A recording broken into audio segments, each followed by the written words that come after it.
What's up? Welcome in, Hoge and Jahns. It's the the Jahns and Fishbane edition. Sorry, Kev, I had to put my name first. You know how it goes. What's going on? I understand. I'm just looking at the logo right below me. A beautifully done logo, by the way. Good to be here. Good to be on the show. Lots to get at as we are home from the annual owners meetings, and yeah, it's we'll get to this, but it's the generally the happiest time of year for all 32 teams. Yes, it is. We are back. I have some sun on my skin. You do not. I No. stay in the shade. Yes, you do. You kept that hoodie on.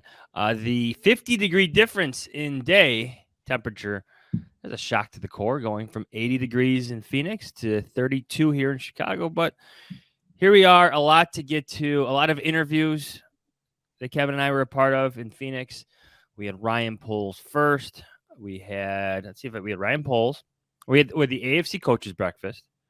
Who did you sit with there at the AFC coaches breakfast? I sat with Dolphins head coach Mike McDaniel for most of that time, and a little bit of Bills head coach Sean McDermott. I sat with D'Amico Ryans the whole time. He was Yeah. not happy when I asked about his reaction of the Panthers trade up to number one. We'll get to that a little bit later. Then we had Ryan Poles after that, right? On Monday. Yeah. Then we had breakfast with Matt Eberflus on Tuesday. Kevin Warren also Kevin on Warren. Tuesday. Yeah. Kevin Warren was Monday night. It was Monday night too. So yeah, I'm already losing my mind. Yeah. So let's just move on. It is a whirlwind couple days out there. But you know the deal. Follow me on Twitter at Adam Jahns. Follow Kevin at K Fishbane. Our stuff is up on theathletic.com. Kevin has outwritten me maybe 4-1, but we got some big stuff coming. Little tease for later this week. Yes, a lot of stuff coming. Definitely check out theathletic.com on Friday. There's your tease. Story coming. And you know Adam Hoge on CHGO, allchgo.com and adamhoge.com. He is still out in Phoenix with his wife, or Scottsdale, I should say. So, Kev, we're back. Plenty of interviews, a couple breakfasts with a few coaches. What is your number one takeaway from a Bears perspective now that you're back home from Phoenix? Kevin Warren said it, that there is this, and I know you're going to get to this too, but the way I like it is he said there's a calm around the team, which is interesting when you think about all the change that's going on. You got and all the happenings, right? You got the number one pick was traded.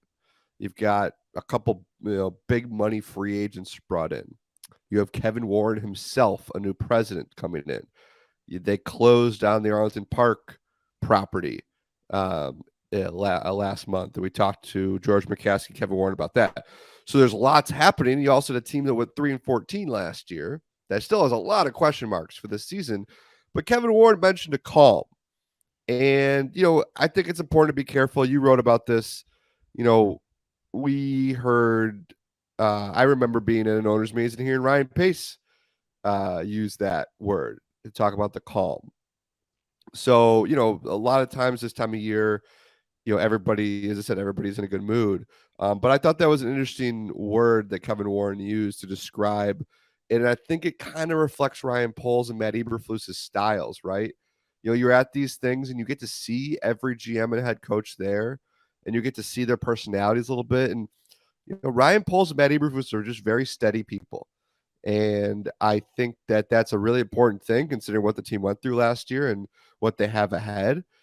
Does that mean that they're going to turn this thing around, be a consistent winner? I don't know. But I did take note of that when the new president, that was his kind of takeaway from his first month, kind of in the building as officially started, that he was very impressed by how calm everything was for a team that has a lot of change coming. Yeah, Kevin Warren is very much in that transition period.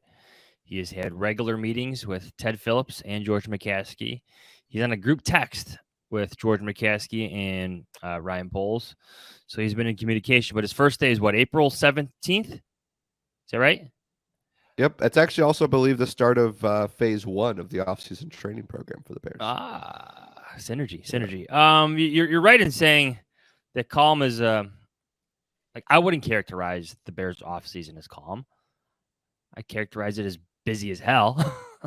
Right. it's, The it's people one were major. calm. Yes. The people. Well, I would say even in those moments they weren't calm because there's certain emotions attached to trading the first pick. There's a lot of work that goes into such things. There's a lot of conversations that can get tense, and then you have the whole hiring process of Kevin Warren. And I'm pretty sure that things are still like, how would you describe the situation with Arlington Park? Like George McCaskey, to use his analogy, is they haven't even kicked off yet. Long way to go. So they're calm Long way to go. when, maybe you're calm because there's not a lot of work to do, or you're trying to get the work started. But yeah, it is unique. I think my general takeaway from Kevin Warren, Ryan Poles, Matty Rufus, and George McCaskey is there is a unique confidence amongst them. Right? Like they went 3-14, and they almost had to be reminded of that. Like George had to be reminded of that, and he chuckled about it a bit. But I think it was like almost an acknowledgement of what last year was to get to this point, and how now things were torn down. Now they're building up. In terms of Arlington Park, they're not there yet, but in terms of football team, trading the first pick is part of that. I don't know if you caught that confidence. Maybe that's part of that calmness that Kevin Warren is talking about. But I sensed, like, I never got this sense early on from like a Mark Trestman and Phil Emery, and that's what I'm relating it to, because that was my first time ever at the Arizona Biltmore, was with that front office, Mark Trestman and Phil Emery. Like, this front office just felt so different in so many ways in terms of what they're trying to do with this team. Well, the last time I was at the Biltmore in Arizona, we were talking to Executive of the Year Ryan Pace, Coach of the Year Matt Nagy, coming off inches away from advancing the next round of the playoffs. Very, very happy and confident group, which I think says a lot about their belief in what was installed last year as a culture, and then the draft capital that Ryan Poles has. Because Ryan Pace and Matt Nagy had that confidence because of the roster they built and what they had accomplished. What they just done, yeah. And they didn't really have any draft capital. They didn't really have much flexibility in free agency to do a whole lot to the roster. And you could compare it too. Like they were really excited about Mitch Trubisky, and I think this group's excited about Justin Fields. But I think we could all agree that Justin Fields' ceiling seems higher now, certainly than Mitch's did then. He was a Pro Bowler then. He was. Again, they're just. It's interesting to compare the two because obviously everything went downhill after 2018, and it's just like, I mean, we'll probably talk about this over the next 5-6 months, John C. The fan base here is more, I don't know if excited is the word, but maybe content, pleased with the direction of the team that I've seen, maybe one other time in my 10 years now on the beat. And it says a lot about a team that, again, went 3-14. And if you look at the roster, it certainly doesn't look like a team that is significantly better than the team that went 3-14. But I think it's a belief in Ryan Poles. It's a belief in the resources they have. And you can kind of feel that too from George McCaskey as well. And the reasons for confidence. So that would be 2019, right? The reasons for confidence, or at least Matt Nagy's and Ryan Pace's, were different than now. Like, Ryan Pace was voted by his peers as the Sporting News Executive of the Year. Like, Matt Nagy was Coach of the Year. You had all those Pro Bowlers. You had the great season. Khalil Mack was Khalil Mack. So the reasons for confidence are different than now. But I want to say, like you mentioned, the fans, 90% of them understood last year. Is that too much? Is that too much of a percentage? But I feel like at least the ones that read me, comment on our stories, 90% understood what last season was all about. Yeah, I think that's fair. More? I think everybody. No, I think that they understood. There's also something too. If I'm going to throw a little nuance into the conversation, I think that fans in general are much more into the draft than certainly 10, 15, 20 years ago. Like the draft complex is incredible. I love it. I love covering the draft. I love the lead up. I love doing mock drafts. I love reading mock drafts. People can go on different websites and do their own mock draft simulator. Dane Brugler, all the work he does is so popular for good reason. Because of that, I think that fans get excited about draft picks before those picks are made, because there's just it's hope is what it is, right? You're hanging on this hope, and Ryan Poles admitted that. He talked to you and me, just the three of us in Arizona, and one of the things he mentioned was he understands that draft picks are just opportunity. You actually have to hit. You got to find the right players. That's where he's got to rely on his scouting staff and his coaching staff. But I do think that when you're talking about the general tenor of the fan base, you have to factor in that there is just this the boom of the draft industry has made it so that when a team builds this way, kind of tearing things down and accumulating draft picks, it allows for fans to dream about what they can do and kind of play general manager themselves. Yeah, and the Bears have so many now. 10 picks. It's gonna be a long weekend for us. 2 1s next year, 2 2s in 2024. I got that right? 25. 2025. I see we're getting way ahead of ourselves. Or two, not Are too far there, ahead of ourselves. are there certain years when you say the year, it sounds like a futuristic? Like, doesn't 2025? I know it's only 2 years from now. Doesn't it sound like a futuristic thing? Well, for kids who grew up in the movies in the 90s, the movies of the 90s, this was like when there was like flying cars and go back in time. Instead, we got self-driving cars that crash. It's true. We got to get better at that. A lot better at that. So I'll stick to sports. But there are going to be taxis, like air taxis from O'Hare to downtown Chicago, helicopter taxis. It's true. That's something. Go right over the Kennedy. No, don't care. Yeah, I think a lot of people you don't live down there. True, with that construction. And anything else? How about the sit down with Matt Eberflus? It's 30 hours of a lot of questions. I came out of there. I only got 30 minutes with him. Yes. Oh, I got an hour. 30 hours. Yes. 30 hours. Yes. I think it was good because we, and Matt Eberflus mentioned this, that he likes talking players. He likes talking about player skill sets and how they fit. That's kind of his bread and butter. So this is a perfect opportunity to talk to him because they just brought in, 2 starting linebackers, 2 starting defensive linemen to his team. And it was good to get his take on those guys and what they bring. And I'll plug a story that I have up today, Thursday, opening day, by the way, on The Athletic. I'm very fascinated by Matt Eberflus's scouting eye. Like, I know head coaches and position coaches and coordinators go to pro days. It's not a rare thing.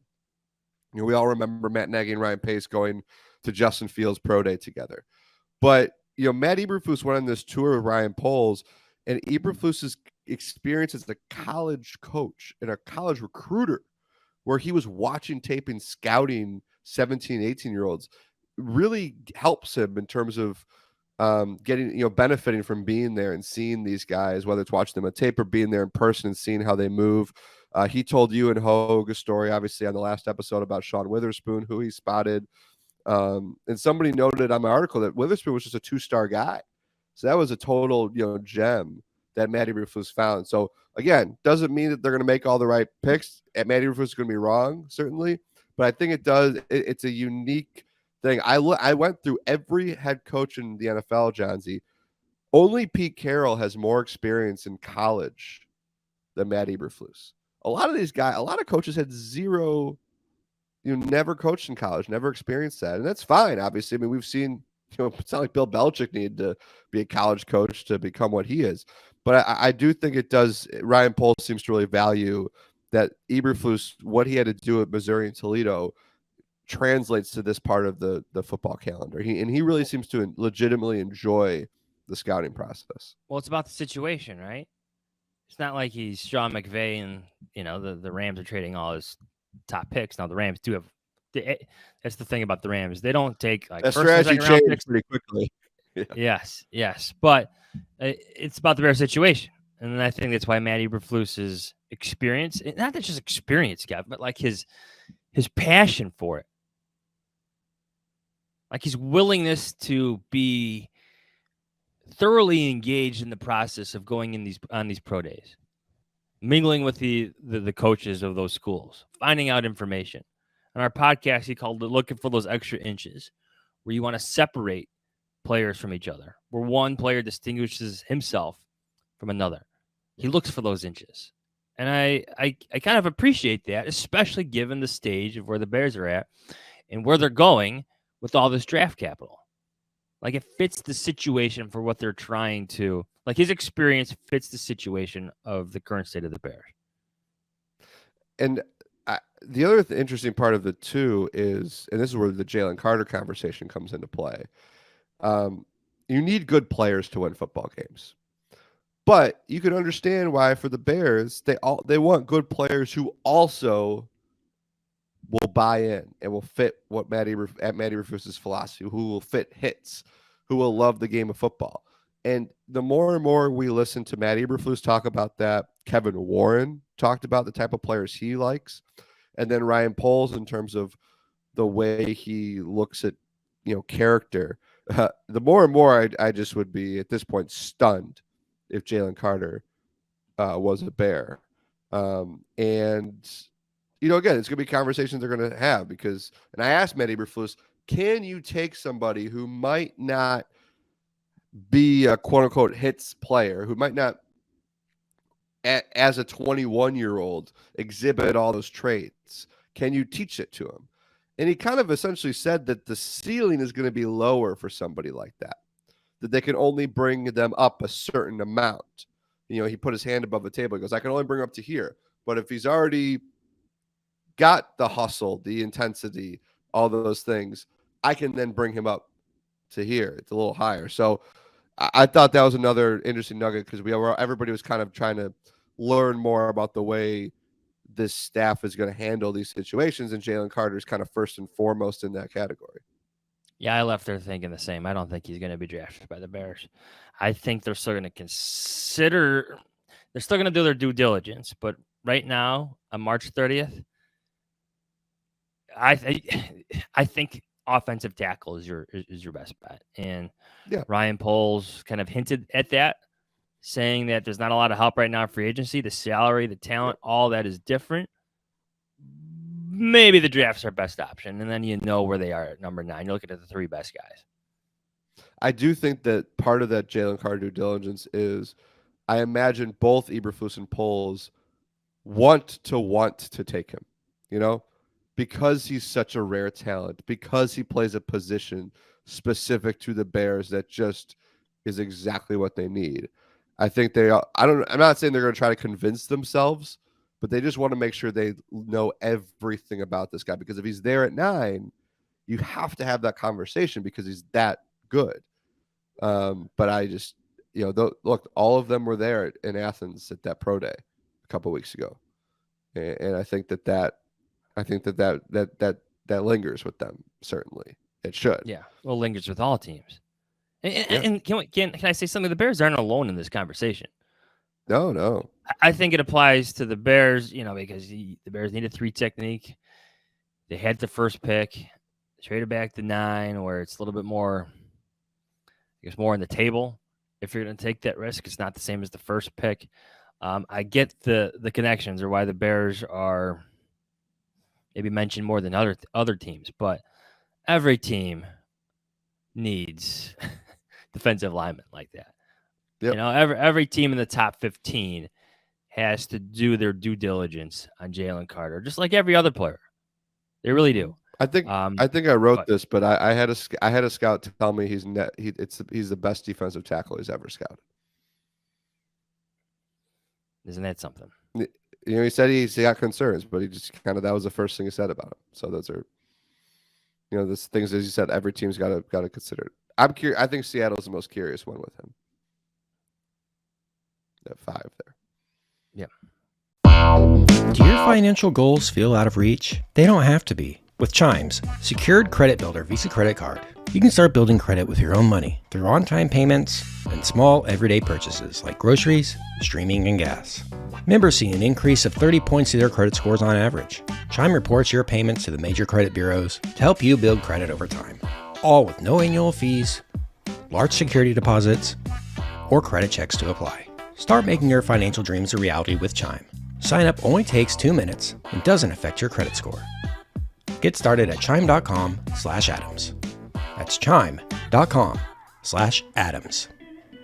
The Chime Credit Builder Visa Credit Card, pursuant to a license from Visa USA, Chime checking account, and $200 qualifying direct deposit required to apply for the secured Chime Credit Builder Visa Credit Card. Based on a study conducted by Experian, Credit Builder members observed an average 30-point FICO score 8 increase after 8 months, with regular on-time payments. Results may vary. See chime.com for details. Out-of-network ATM withdrawal fees may apply, except at MoneyPass ATMs, and a 7-Eleven or any Allpoint or Visa Plus Alliance ATM. You want to take some questions? Let's do it. All right. So I put this out on Question Twitter. one. Asking for questions. I tried to stick to the ones that were maybe the most relatable to the actual NFL owners meetings. So if I don't get to your question, you are to blame for not sticking to what I was trying to get to, but I'm kidding. All right, from JP Wood. The Bears currently have 10 picks in 2024.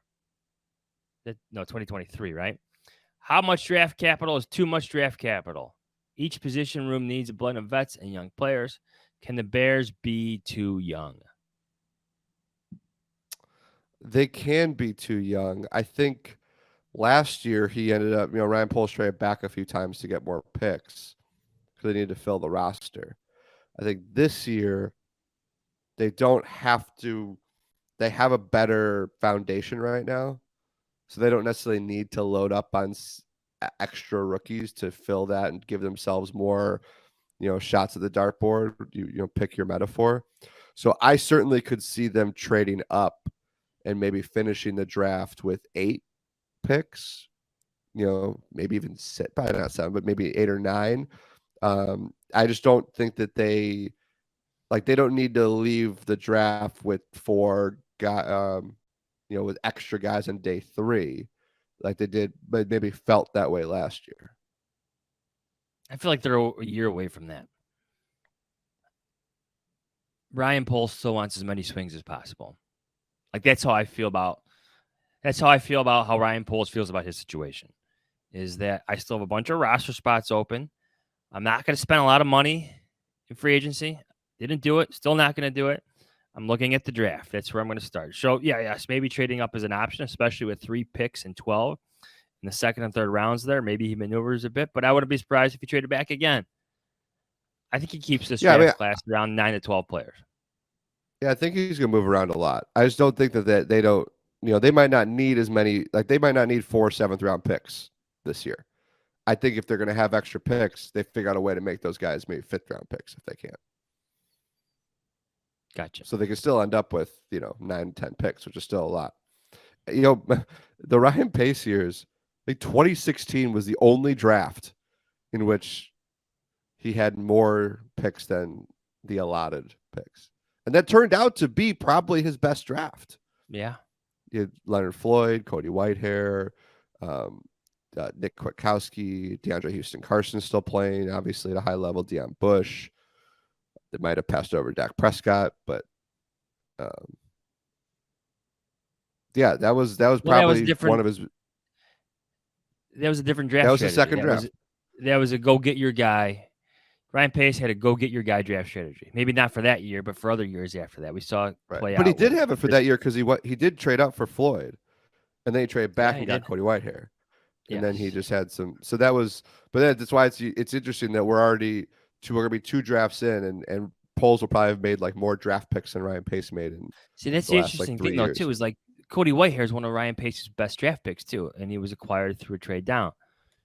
Yep. Board values, all that stuff. I don't think you can have enough draft capital to begin with, especially going into the draft, because it gives you more flexibility to move around, to make moves within that draft class, to find the guys that you like based on your board. It facilitates those moves more, and they're just easier to make if you have that capital to begin with. I could also see them, if they trade back, more picks for 2024 too. This is from JD Brown. What struck you as the biggest difference between our new Ryan and Matt in these kinds of settings versus old Ryan and Matt?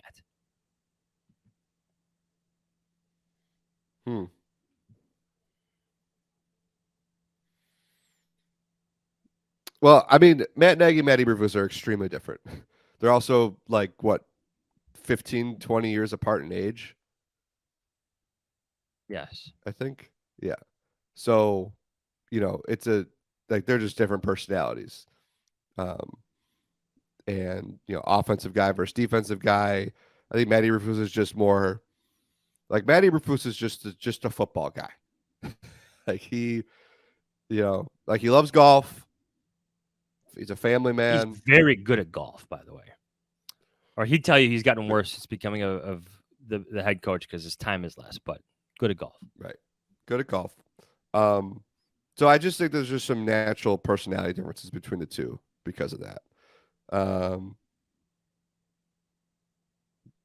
But like everybody in these settings, maybe except for Bill Belichick, is like relaxed and friendly. I bet you Bill Belichick, like you rarely see him just walking around, whereas like you see other coaches. Yeah, like, I saw Bill at the coach's breakfast. I didn't see him again the rest of the week. Yeah, because he's he's chilling by the pool. Yeah, he doesn't need to. He's but got yeah, this yeah. I don't. He wears shorts, Gav. He wears shorts. Yes. Everyone else wears pants, us included. Yeah, except not Adam Hoge. Adam Hoge wears shorts. And Joe Pearson. Hoge's got some rule like during the preseason he'll like wear shorts because he says if it's like so whatever degrees he's wearing shorts no matter what. Weird rule. Yeah, I don't have. I'm not sure I could give a good comparison of Ryan Pace to Ryan Poles at these settings. Yeah, I would just say their starts are different, right? Like Ryan Pace had John Fox. And John Fox, like I still remember to this day, like it was at the Arizona Biltmore, and I've been there a few times now, where like John Fox is golfing with Jay Glazer, Sean Payton, and I want to say, was it Mike Zimmer? I forget. But like he already knew the scene. Like he's already been through it. Like Ryan Poles and Matt Eberflus are going through this together. Back then, Ryan Pace was, kind of like the wingman to John Fox. I think that's fair to say. Yeah. Right? It was fun, Eberflus. We saw like Eberflus and Jonathan Gannon, catching up. Obviously, they worked together in Indianapolis. But Eberflus isn't really from one of these like coaching trees, right? You see all the Shanahan guys together, all the Andy Reid, the Andy Reid guys. Yeah, so it's just like a different, yeah, it's just a different vibe. That is a very tough question to answer, actually. But I do think something can be related to their actual, like if I was going to discuss it further, like it's like the start, like their starts are just different, right? I don't know. Mm-hmm. Let's find another good one here. Paul Squires, question about free agent signings and the local guys. You know what I'm talking about. Do you think that makes more likely that the Bears are going to select Peter Skronsky over Paris Johnson Jr. at 9? No.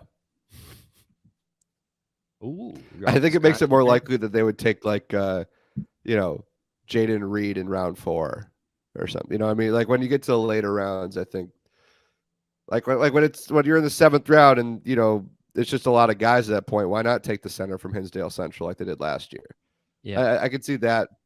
Now, granted, he did, but I think that also let's remember Peter Skronsky is not a Bears fan. Like that was, they showed the kid pictures, right, of Cole Kmet, Tanyan, Sanborn, and TJ Edwards in their Bears gear when they were kids. Peter Skronsky is in Packers gear. He was a Packers fan. Family. So because Ryan that's his family, his family genes. That's his family. His grandfather played for the Packers. So no, it's a little like when he talks about local products, I think he's talking about local guys who grew up Bears fans. Now, Peter Skronsky certainly knows the Bears history probably better than players, who didn't grow up around here.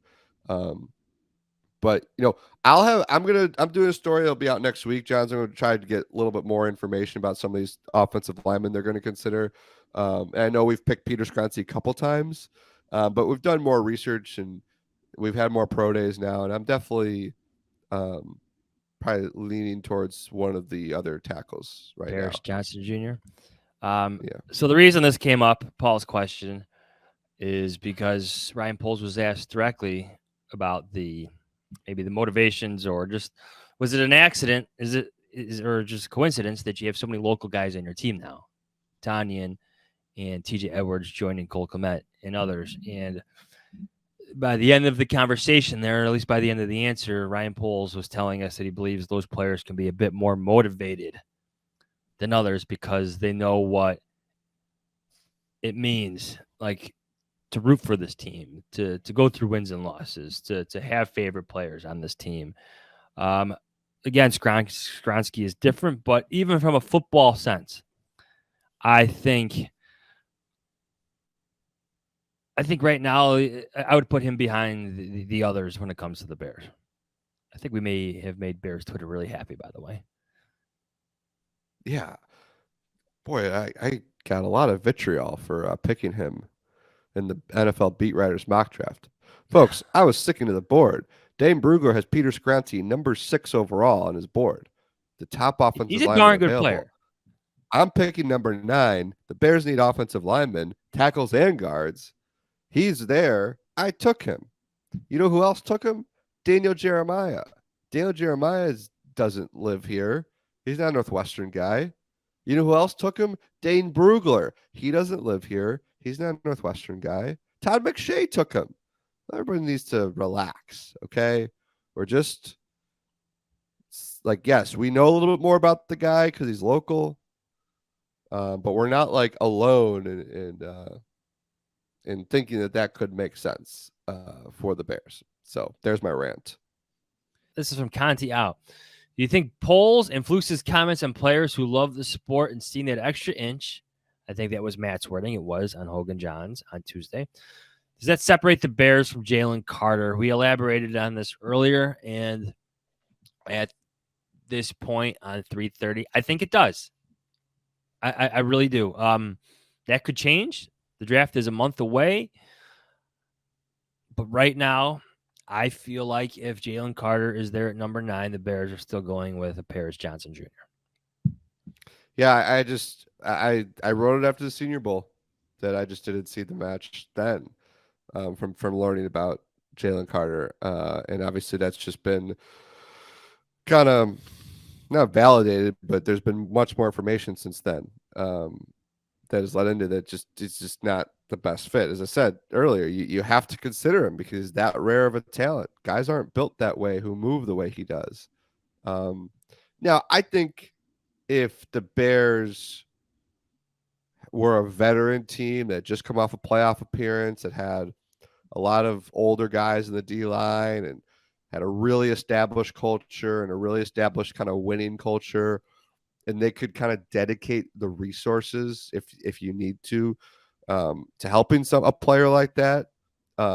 Maybe it's a different situation, but this is still going to be one of the youngest teams in football. It's year 2 of this regime. They were in, the worst team in football last year. I just think that you have to be really certain with who you take at 9 or wherever they end up taking their first pick. And I think that there might just too many question marks right now there. This is from Brendan. I know Fish touched on Hard Knocks already. Check that out on theathletic.com. But if the franchise wants to catch up to the rest of the league to be more of a modern franchise, wouldn't being the Hard Knocks team be a good way of doing that? No. Do I need to elaborate? I should. It's a podcast. Please do. The Bears. So the Bears have their own in-house team that produces 1920 Football Drive. It is their kind of version of Hard Knocks. It doesn't come out very often. It's very well done.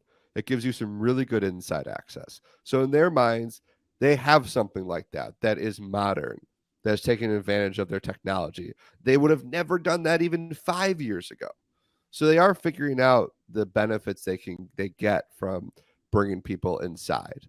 I just think that this is a team that is still now to go about back on that. They are still a little old school. They don't want the cameras everywhere.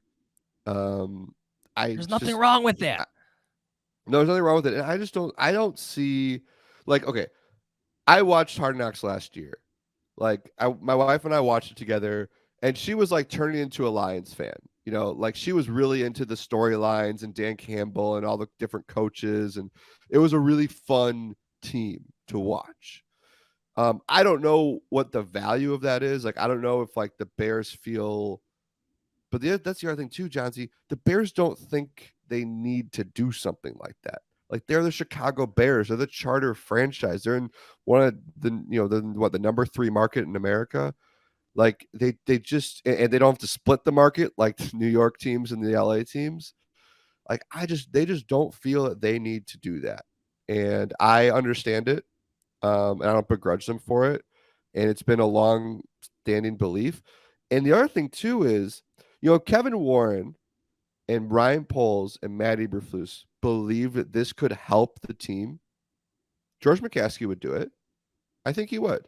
I think if those guys went to George and said, "Hey, we think this would be really helpful for the team's image, for the excitement around our team, for what we can become, for free agents down the line, to show off our Hallis Hall digs, to show off our training camp, to show off the personalities in our team," I think George McCaskey would say yes.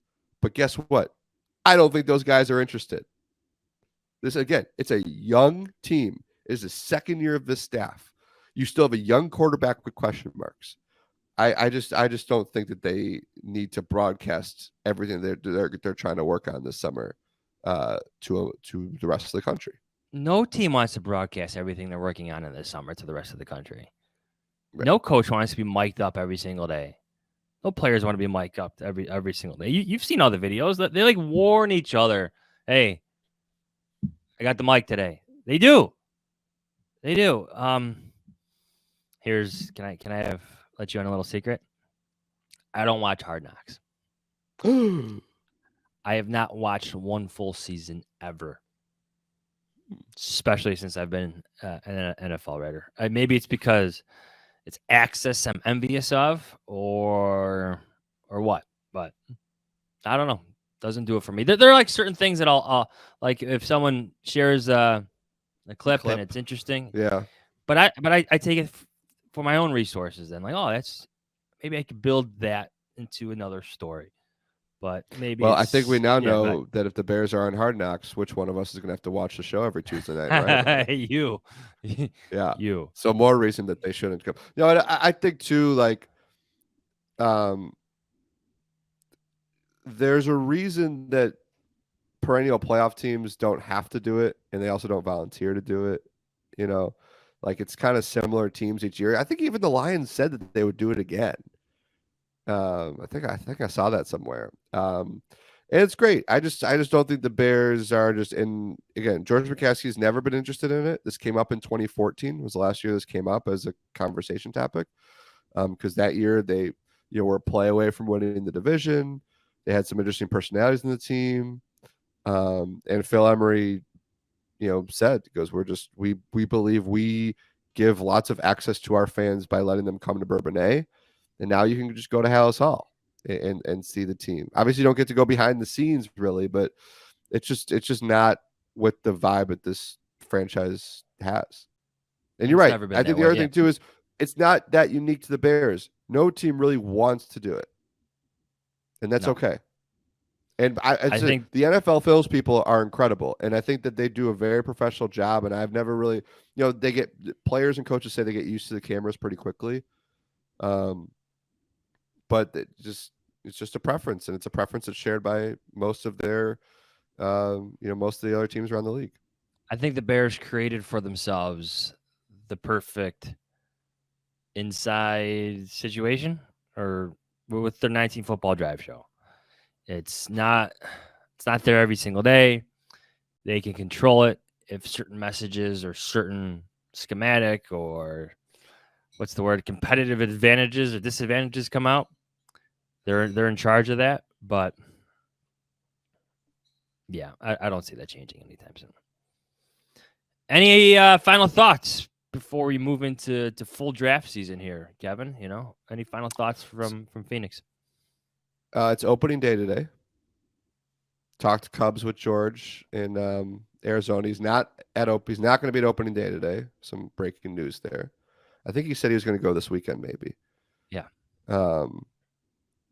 But I shared the story in Arizona that my senior year of high school, a friend of mine got tickets to opening day, so we went, and they have that little sign out sheet at the front desk if you have to leave school early for any reason, you have to write the reason you're walking off campus. In big capital letters, I wrote opening day. Put that pen down like a mic drop, and I went to the Cubs game. See ya.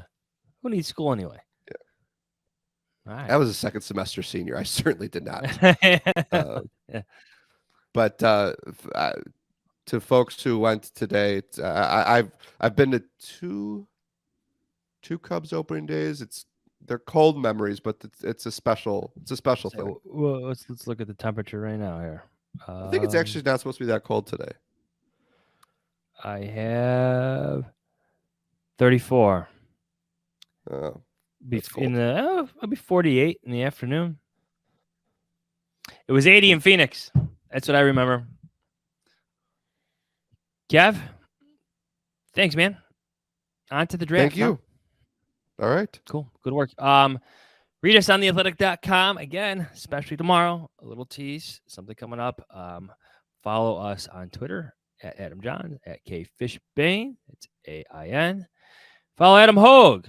He's still in Phoenix as we speak. Started the podcast in Phoenix, ended the podcast in Phoenix. I think he's coming home tomorrow. His stuff is on allchgo.com. He has something about a newsletter, something like that. Subscribe. That's it. We'll be back on Tuesday. We got a lot of guests coming up. A lot of guests.